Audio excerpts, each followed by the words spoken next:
Okay, I am going to talk to you. If you're visiting today, my name is Neil. I'm the lead pastor here at Grand Parkway. And I don't always talk at these. Every once in a while I'll jump in. We have different people.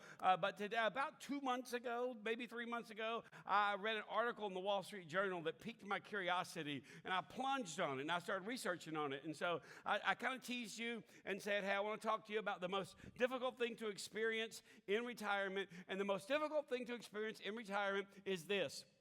It's called mattering. Mattering. You're like, okay, mattering, great. What is mattering? Mattering is this. Here's a definition. Mattering is the sense that we are valued by others and that we have value to add to the world. We are valued by other people, and I bring value. I have value to add to the world. Here's the little equation. Feeling valued plus adding value equals mattering. Feeling valued and plus adding value equals mattering. Now, if you're not having structures in your life where you feel value and you add value, you bring something to it, it is difficult because we're seeing among retired people like the big hot topics now are anxiety, burnout, disconnection, and addiction. Addiction is actually gone through the roof among people after they retire because they feel these things and they sense these things, but they don't tune in. They don't practice what's called attunement, which we'll talk about in a little bit. And so they're just kind of this gnawing sense, like men get angry and women get depressed. And women are always like, why is my husband so angry? Because anger is the most easy emotion for men to access. It's just like, I'll tell you what, my God. This is what happens when you don't have a sense of mattering. Mattering is become very popular now. There's 4 main components of mattering, and it's an acrostic set, S-A-I-D. The 4 main components of mattering. Number 1 is significance. Significance, it's this feeling significant. I'm seen, I'm essential, I'm not put out to pasture, I have a lot to bring to the table. The hardest journey that we make as men and women is from success, because our culture tells us, you got to succeed, you got to save, you got to invest, and da-da-da-da-da-da. Culture gives all that stuff to you. And so succeeding is great. I pray all of you succeed or have succeeded beyond your wildest imagination. But success is a vain substitute for significance. And the hardest journey to make is from being successful to having this sense of significance. So that's one of the first main component of mattering is just, hey, I on the regular have a sense of significance. Secondly is appreciated. Appreciated. Put this in parentheses in your mind, not patronized. But hey, I'm appreciated, valued for your contribution. Valued for your contribution. So there's significance, then there's appreciated, and the third one is invested in. Invested in. Like you should ask yourself, when is the last time somebody engaged me in a conversation that after the fact, I went back and thought about that conversation? When is the last time someone engaged you in a conversation? Like this past week, I was speaking at the student event, and kids were just like, can I talk to you? Can I talk to you? Can I talk to you? I want to ask you questions. I'm like, sure. And one of them said, because I wasn't kidding, worship was like Bad Bunny halftime. People were jumping up and down and everything, and I'm just sitting over there. And somebody said, hey, what's the hardest thing about being your age? And I was like, how old are you? And he goes, I'm 15. I said, actually, when you get older, it gets easier. I would suggest to you that you have the hard thing. As a 15-year-old, it is really, really hard for you to be 15. It's easy to be 61. I said, I can make some minor tweaks, but I'm not going to make some drastic changes in my life. I'm pretty much who I am and how I am. And I said, son, do you know who James Taylor is? And he said, no, sir. And I said, you're going to hell on a slip and slide, son. James Taylor's a singer-songwriter, and he goes, does he rap? And I was like, don't make me hit you, all right? James Taylor is a singer-songwriter, and he did a master class, and in a little thing. And in the class, he says this. He talks about how other bands have costume changes and pyrotechnics and staging and everything. And the interviewer said, yeah, but you just kind of walk out, pick up your guitar, and go, good evening, and start singing. In my mind, I'm going to Carolina, and the crowd goes crazy. And he just smiled, and he's like, yeah. And then he says this, I am myself for a living. Yeah, I was just like, I'm getting that tattooed on my chest. And so here's the thing: to be appreciated, not but invested in, supported, and cared for. It helps if you get to the point where you can just be yourself for a living. Like I stood before these middle school and high school kids on Friday night, and I said, "Here's the one thing I want you to take away from this weekend." Here's the one thing I'm preaching, speaking, teaching towards is for you guys to get to the point, starting Monday, where every day you get up, you go to school, and you give people the opportunity to accept or reject the most authentic version of yourself. And you could just feel it land on the room like, you want us to what? Yes, yes. But see, here's the thing. That's not just applies to students. That applies to people in our age and stage of life. It's getting to the point where, hey, I have significance, I'm appreciated, I'm being invested in, I'm supported and cared for. People engage me in meaningful ways. You should, if you remember anything I say about mattering, you should remember this. Before you go to bed tonight, you should write down the names of people that engage you in meaningful ways, and then plan to spend time with them on the regular. It's just like I have a pastor here in town that I'm friends with, and he was texting me this morning, and we're trying to get lunch, and between his schedule and my schedule, we're looking at March 26th.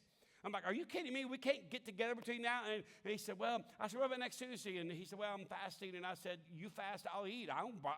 Now, I said, hey, why don't you come over, just come to my office, and we'll have coffee, or I'll have water, and I got sparkling apple juice in my fridge. You can have some. And he goes, that'd be great. And you say, why do you do that? Because when he and I get together and talk, he engages me. He understands what it's like to be a pastor. I understand what it's like to be a pastor. And so we can engage each other in meaningful ways. You should have a list of people that, man, this person makes me think about things. They stretch. This is I'll say this. You should have people that you talk to on the regular that leave stretch marks on your soul.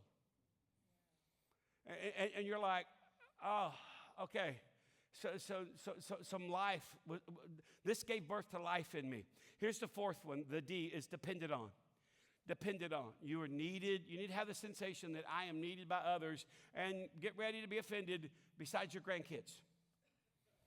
I am needed by others. Now, researchers have come out recently. One of the studies I read, it said that lifestyle planning, not financial preparation. Hear this. Lifestyle planning, not financial preparation, was the strongest predictor of retirement satisfaction. The people that are most satisfied in retirement have planned for that stage of life. They have a framework. They don't just get there and go, hey, we're golden. We got a big pile of money. Okay, now what? Like, this happens here every once in a while. I know this will catch you off guard. But every once in a while, I say things that frustrate people and even anger some people. And there's a man in our church that every time it happens, he yells, you did it again today. And I'm like, why are you yelling? But what I did was, I said this maybe a month or so ago. What I said was, the trend of today is the epidemic of tomorrow. Because I'd been plunging on this, reading about mattering and stuff. And what I'm saying is that a lot of people, they work hard because they have a financial plan, but they don't have a lifestyle plan. But they retire, and then they go, okay, I'm going to move to Idaho because I want to learn to kayak. I want to live outside and be next to the outdoors. It's great. I don't try to tell people where to live, what to do, whatever. But don't get there and then blow up my phone and my email and text me and say, can you find us a church up here like Grand Parkway? I'm not a church location service. And so what happens is they've disconnected, and, their wife, they wake up, 18 months in, their wife's crying, the grandkids don't want to come to Idaho. No, your grandkids are in Houston. They don't want to go to Idaho. They think Idaho's overrated, okay? They think it's a rocky crag in the middle of nowhere. But they're like, hey, man, pray for us because and I'm like, okay, when you're 55, 65 years old, you move to a place you know absolutely nobody, and you wonder why your wife is depressed. Don't call me to find, I can't find you a church, man. I don't know, are there churches in Idaho? I don't even know. I'm sure there are. But here's the thing. What I try to say, I said, I'm not, what you do, let me say this to everybody in this room. What you choose to do when you retire, now that you're retired, that's totally your business. I don't ever try to tell people what to do. I'm trying to say to people, you're going to get this hyped up, like I'm going to have my ideal dream, and you're going to get there, and your dream might feel like a nightmare. Because I told the guy, I said, you can only play so much golf. You can only go on so many cruises. You can only do, and I'm not against golf, not against cruises. I wish to God I got to play more golf. Pastoring a church kills your golf game. A guy asked me this weekend, he said, a guy I'm a disciple, we met yesterday, and he said, hey, I'm playing right next door at 9 o'clock, because he walked in his shorts, and I said, are you working from home? No, I'm playing golf today. I said, now I know I hate you. And he said, well, you play? I said, I used to play, but I had 2 hip replacements, and I just kind of got out of the habit, and now these people don't stop sinning, so I don't have time to play. And he's like, oh, man, you need to discover it. I said, maybe when I retire. But lifestyle planning, not financial preparation. And what I'm not saying is don't plan financially, okay? But here's the thing. The most significant challenges that retirees report were psychological and social, not financial. Let me say that again. The biggest challenges retirees experience is psychological and social, like boredom, loss of structure, diminished connection. Those are the big three.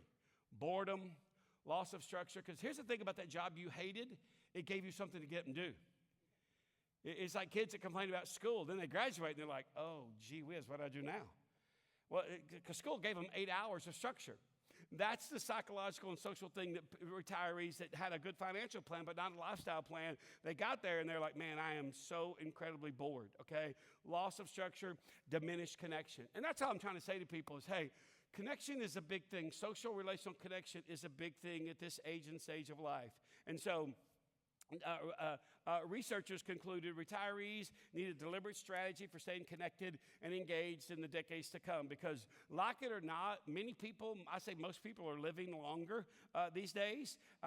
And so, like if I said the word wealth span, how many of you in this room would know what I was talking about? Raise your hand. Your wealth span. I have a friend that's a financial advisor. I give him a hard time. I say, oh, you work for Charles Schwab. And he's really shy. And he's like, well, not exactly.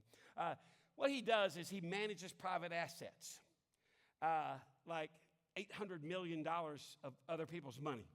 And he does boutique services. He has a small clientele. And once a year, he goes and visits wherever they are in the United States. He goes and visits them.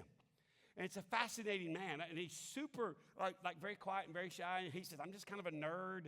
I know how to make money in the market, and I invest people's money. And he says, I fly or drive, and I kind of enjoy that. I stop at Buc-ee's when I go down to Houston. And basically, that's what he does. He says, I have a small clientele, and they get my undivided attention, and he does incredibly, incredibly well. He's the one that taught me the phrase, because he said, what do you got coming up? I said, well, I'm speaking at the Varsity. I said, what are you talking about? I said, I'm going to talk about people's mattering span. And he goes, excuse me? He goes, I've heard of a wealth span and a health span. And I said, what exactly is a wealth span? And this was my friend's definition. He said, it's the ability to maintain financial security, flexibility, and quality of life as long as you live. And I said, yes, it's the same thing, but when it comes to mattering. And what do you mean? Like the church I preached in, my financial friend, he and his wife were members there. Sophie, my youngest daughter, was there leading a small group. Her and I had lunch with them after church on Sunday before I drove back. But a mattering span, but see, you got to have a wealth span. You want your money to last. You got to have a health span. You want your body to last. But also you need to think about a mattering span. And this is what people don't think about. You're like, what do you mean a mattering span? A mattering span does three things. Number one, it establishes structures for your days and your weeks. It establishes structures for your days and your weeks. You're like, okay. And so what you do not want to do, like I have a friend that retired in this church years ago. And his first day of retirement, he looked at his wife, who's been home by herself, not working, had her own rhythm, her own schedule, her own friends, her own things to do. And his first day of retirement, he got up and he said, okay, what are we going to do? And she said, I looked at him and thought, oh, dear God. You're not, because Marcy's having dinner with him, and I said, hey, so how's retirement going? And he's like, well, and she's like, just slowly eating her salad. And she said, yeah, he looked at me, and she said, you know, I kind of got my own thing going here, and I got time for you some days, but some days I don't have time for you. You got to figure yourself out. And it was a little different. There had to be a little bit of, hey, let's have a come to Jesus conversation about this. But a mattering span where you kind of think, okay, I want to establish some structures for your days and weeks. Here's a great example of establishing a structure. It's right here in this room, okay? It's Ed Sanders, who for, I don't know how many years, Ed, do you show up every Monday and volunteer in the kids' building to get things sorted? How many years do you do that? 11 years. Mattering span, it sounds like you read dorky books, you nerd. Yeah, a mattering span is I'm going to get up and I'm going to do something so I don't just sit here and my thoughts and my emotions and everything kind of just crowd in on me. One of the biggest things we're seeing in people that are retirement age and beyond is addiction. It is through the roof. And so they've got, in the addiction recovery world, there's a new niche market that's opened up, and it is for senior adult addiction. Because a lot of people, they got the money. They're like, well, I'm not hurting anybody. I mean, I got disposable income, but they don't have a mattering span. A mattering span establishes structures for your days and weeks. Here's why. It's kind of like so your days and weeks don't just collapse in on you. Here's the second thing a mattering span does. It identifies activities that give you purpose. What do I do that when I do it, I feel good about me? That doesn't make you a narcissist. It makes you a self-aware person. What is it when I do it, I feel good about me? Like these kids said to me, they said, hey, Pastor Neil, you want to go with us? We're going to go take chocolates and a rose to all the widows in our church. And I just said kind of glibly, I'd rather be beaten with a pipe. And the kid was like, oh, I'm sorry. And I said, I'm sorry, I was being Wade Burgess. No. I said, no, here's the thing. I said, it would be weird. I don't know these people. I don't go to this church. I show up with y'all. How about you guys go out and bless the people in your church? And they were like, oh, okay. So I got back that night, and one of the youth staff said, hey, did you tell our kids you'd rather be beat with a pipe? I said, yeah. I'm at the age and stage of life. I know the things that matter to me and the things that don't, and I can't fake it anymore. Pray for me, Dennis Scott. Pray for me, because sometimes people are like, hey, we're going to da-da-da-da-da. Would you like to da-da-da-da? They're here, and I'm here. And while they're talking, I'm thinking, that is 3 hours of my life I'm never going to get back. And so, yeah, be a mattering span. It identifies activities that give you purpose. Because here's what you do not want to do. You do not want to be patronized, but also you should not patronize other people. Like, oh, this is great, just because you didn't think about it. Here's the third thing a mattering span does. It gives you a strategy to establish and maintain a social network. It gives you a strategy to establish and maintain a social network. Now, here's the thing. Look at me. Everybody ages differently, and some people just age out of socialization. Does that phrase make sense to anybody but me? When I say you age out of socialization, it's typically the men first. Men are kind of like, they walk in, they sit down in their recliner, like, I'll tell you what, that all day, got this 90-inch flat screen and this Mac Z recliner. I ain't ever got to get up. I get me a little jug, I can pee right here, and I'll be good. Yes. But enough about Dennis Scott's retirement plan. Yes. Absolutely. But see, here's the thing. When I said establish and maintain a social network, some people find this crazy. I tell people all the time, you have to still make friends in your 60s. Now, I'm not saying you got to make your best friends, but one of the most practical things you could do, listen to me, is give and receive invitations. This is the way you break yourself out of this, Now, by the way, I sound all Mr. Social up here. We had dinner with some people in our church, Marcy and I did, and their family Tuesday night. We're having dinner tomorrow night with a couple. And now, a month ago, Dennis, when we made the plan for tomorrow night, I was like, oh, yeah, it'd be great. But now that it's here, I'm like, oh, it's been a crazy week. I just want to sit home and just do nothing. And I was looking at my phone yesterday. I was like, oh, can I pull a hamstring, Lord? Sorry, because as a pastor, you can always get out of something. Sorry, I had a pastoral emergency come up. I need to reschedule. Now, sometimes that happens. And sometimes I'm tempted to fudge a little bit, but I don't. But I'm just like, Arr! But here's the thing. Some people age out of socialization. And by the way, if you've aged out of socialization, your spouse is lonely and resentful. And you say, what do you mean? I asked a couple of weeks, I see a couple that doesn't go to our church. They're 66 and 68. And he's kind of aged out of socialization. And she's like, oh, my gosh, we were on a cruise. He just stayed in the cabin the whole time. He didn't go on any little forays onto the mainland or whatever. I'm just like, And I said, typically when that happens, when one spouse ages out of socialization and just kind of plunges on, I just like to do this. The other one, the real struggle for you is resentment. And I said, so do you experience any resentment? And the lady was smiling, and she said, if resentment were people, I'd be China. And it took me a minute to kind of click into what she said. I was like, oh, that's funny and very indicative. And the guy, I looked at him and I said, when she says that, do you feel anything? And he went. And I said, because look at me. You can age out of socialization, but you also, in your mind, you convince yourself you can age out of feeling. But you can't age out of feeling. You still feel stuff. You may not feel it as instantly as you should or as deep as you should, but it's somewhere in there. But here's the lie we tell ourselves when we get old. I can handle it. Doesn't bother me. And so no one knows this kind of emotional weight that you carry around because you've convinced the world you can handle it. It doesn't. Like a kid come up to me and he said, I sat down, they were in the gym, we were having lunch on Saturday at this Chi Alpha thing, and they had Chick-fil-A, of course, because Christians eat Christian chicken. And I sat with the ninth grade boys at a round table, and their leader is a sophomore from A&M. And they were like, can we ask you questions? I said, yeah. And they asked a few questions, and the leader said, hey, man, how'd you get to the point in life where you just don't care what anybody thinks about you? And I said, I've never thought one moment in my life about, I want to act like I don't care what anybody thinks.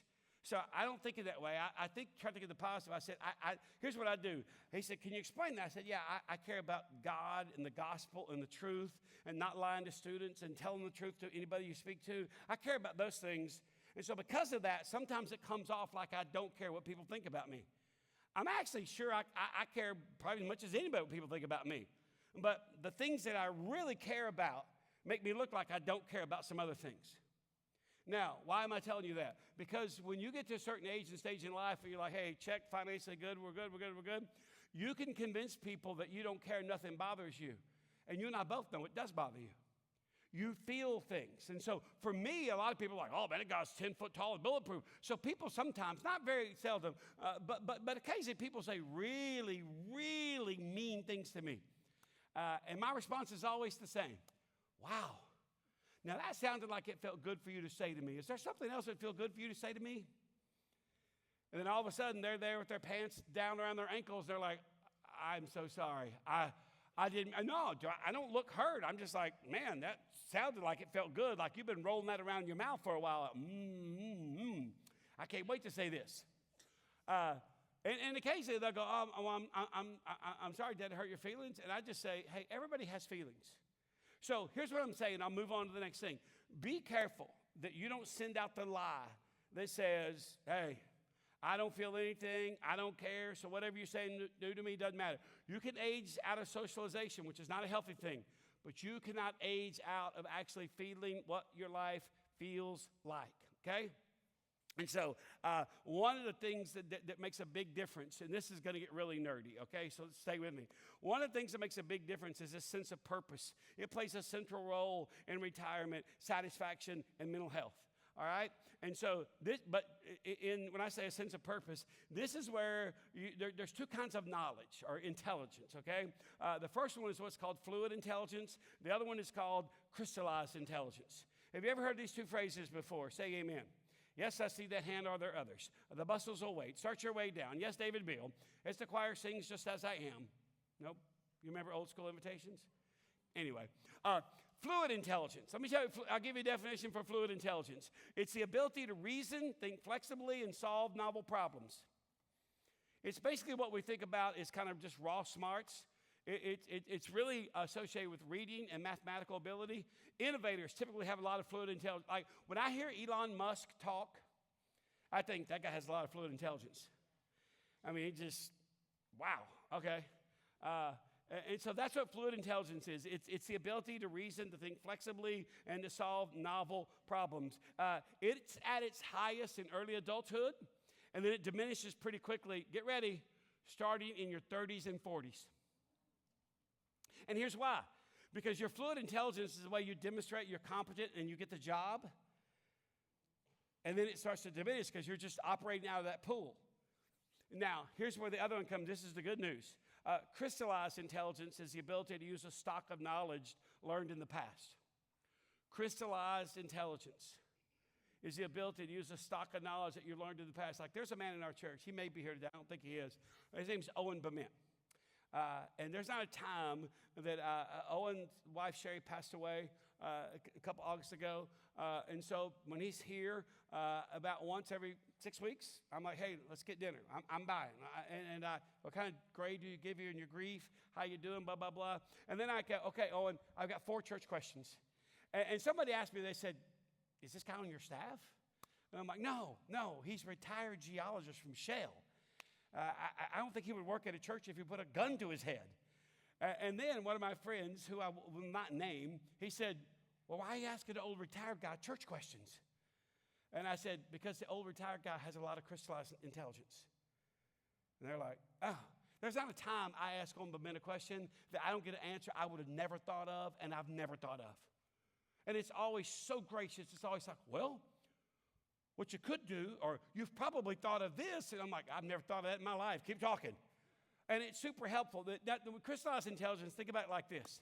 It's kind of like you go to the library, and the librarian is like, she's hunched over. She can hardly walk. And she's like, yeah, I got a book on that. And then she goes, and you're like, where's she going? Is she coming back? Don't get hung up on the age of the librarian. Here's what you should be fascinated by. The librarian has a vast array of books, and she knows where they all are, and she can go access them. And just give her 5 minutes, okay? And so your mind is like that. Very contemporary picture. Anybody in this room, Mark Wahlberg was in a movie years ago called Shooter. Anybody remember that movie, Mark Wahlberg? Yes, I see that hand. Alan, was that you raising your hand? Yes. And so remember the part in the movie where he and the FBI agent go to find the old gunsmith and figure out about, hey, paper wrapping a bullet? That's crystallized intelligence. Because they're trying to figure out, somebody paper wrapped a bullet and fired it through a gun, and they framed this guy, and they go see this old gunsmith. He's got glasses so thick he can see the future, okay? He looks at maps, and people are waving back at him.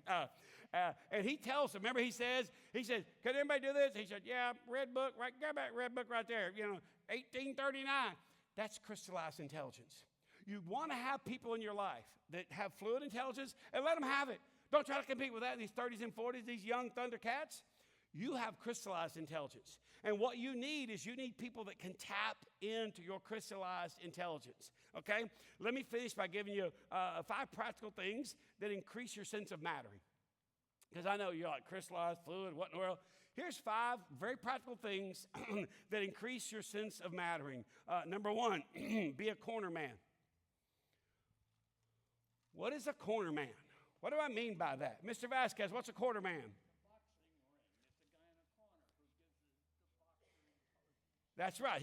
He's the guy in the corner that kind of gives the boxer a little pep talk, gives him some intelligence. Hey, man, keep that left hand up. He's poking you in that right eye. That thing's going to swell shut. And so the corner man sees things that you can't see, and he can give you instructions. So I say be a corner man. I'm saying this. You're no longer in fighting shape or fighting weight, but what being a corner man allows you to tap into your crystallized intelligence. Here's the second thing you do. You offer your time, talent, and treasure. You offer your time, your talent, and your treasure. If all people tap into you for is your treasure, you will begin to resent them. You just will. It's just like, let me guess, you need something. I have a friend that lives in Dallas that is outside Dallas. He's very wealthy. And when we first got to know each other, he was just like, finally, after about 4 breakfasts, coffees, lunches, he said, hey, why is there never an ask from you? I said, excuse me? He goes, there's never an ask. I said, oh, well, why am I going to ask you for something? I don't need something from you. And he said, everybody needs something from me. And he said, well, they don't need it, but they want it. I said, why? And he said, I have a lot of it. And I said, do you feel objectified? Actually, I said, can I ask you a question? Dudes don't ask dudes. He goes, yeah. I said, do you ever feel objectified? He goes, oh, all the time. He said, anytime there's something in my church, my pastor takes me out, and he slides an index card across the table and says, hey, would you and Lori prayerfully consider this number? And I just picture myself taking a power washer and hosing myself off. And he's like, what is that? And I said, that's greasy. And he goes, that's the way it gets done, Neil. I said, I'm sorry, I'm failing you. I've never taken you to lunch and slid anything across the table. But here's the thing. And it's great. If you're at age and stage, you got some disposable income, you got some investments that are maturing, and you want glory to God. But your time and your talent, look at me, are just as meaningful as your treasure. Okay? And so that's the second thing you do. Thirdly, you rejoice with those that rejoice, and you weep with those that weep. Read that in the book one time. You rejoice with those that rejoice, and you weep with those that weep. The hardest thing to do is to weep with those that are weeping, because when people are rejoicing, you can be jealous. But when they're weeping, there's no envy. You can just, hey, I want to be present with you. You're not going to go through this alone. Here's the fourth one. You practice emotional attunement. Every man in the room right now, get ready to get excited. You practice emotional attunement. You say, what is that? Remember old school home? Remember when home stereos were actually home stereos? A big rack and big speakers like this tall off the floor. And then it had a tuning knob. It's about that big. And you turn it and it had this little orange dial that would go up and down the dial on the radio. Remember that? Emotional attunement is every day you get up and you put your hand on the tuning knob and you kind of tune in to what you're feeling. You tune in. Like I met a new friend today. She's here for the first time. Just moved in with her daughter. And she's telling me about, hey, I moved from Tennessee and, it's kind of different. And I got some stuff going on and it's kind of an adjustment. Yeah. And with every adjustment, there comes this different emotions and you have to kind of tune in. I asked a couple yesterday. I did their wedding 7 years ago. They said, hey, when you come see you for a little check-in. And I said, are you guys aware of what this feels like? And the guy's like, well, I don't know. I'm just here because she said, we got an appointment with you. And she's like, I'm very aware. Yes, because she's tuned in. And I said, yeah, we men are hunter-gatherers. We're like, me go out here and kill and bring it back into camp, and you cook it, and I'll sit in my recliner and tell me when it's ready to eat. And I said, you've got emotions, but this guy has got like a pane of glass between his head and his heart. He can see that stuff down there, but he can't access it. And he's like, eh. And I said, hey, can I ask you a weird question? He goes, yeah. I said, how were you pursued emotionally as a child? He's like, I have no idea what you just said. And I said, yeah, if you're not pursued emotionally as a child, you're not very emotionally self-aware. He said, what do you mean? Like when you were sad, did anybody say, hey, buddy, you look a little down, something on your mind? He's like, no, we had stuff to do. So practice emotional attunement. Here's the last one. Stop bailing, flaking, and canceling. Yes, you know what I'm talking about. Stop bailing, flaking, and canceling. Show up. Because here's the thing. When you bail and you flake out and you cancel at the last minute, my allergies are bothering me, or, we got a bad... Here's what you're doing. You're teaching people not to trust you, depend on you, or expect you. You're just... And then, 18 months later, when you're super lonely, no one's calling you, like, I'll tell you what, the church is just... Bam. No, you've taught people to leave you alone. You've created a world in which you can't be satisfied. So don't blame anybody else for that. Mattering. The hardest thing to experience in this age and stage of life, when you retire, is mattering. But every one of you in this room can matter. God created you to matter. You do matter. But you have to have kind of this mattering span where you say, here's a framework for how I'm going to spend my days now that I get to decide how I spend my days. Let me pray, and I'll give you some directions about eating. Let's pray together. Lord Jesus, thank you that we matter. We matter because we're created by God in your image, and we bear the likeness of God. And so the Bible tells us in the 139th Psalm that before, when we were unformed substance, our days were already formed. We've mattered that long to you. And so, Lord, help us to think about, hey, what decisions do I need to make to kind of help me experience the fact that I matter? Lord, thank you for the opportunity to think today. Thank you for this food we're about to partake of. We're grateful for all of it in Jesus' name. And all God's people said,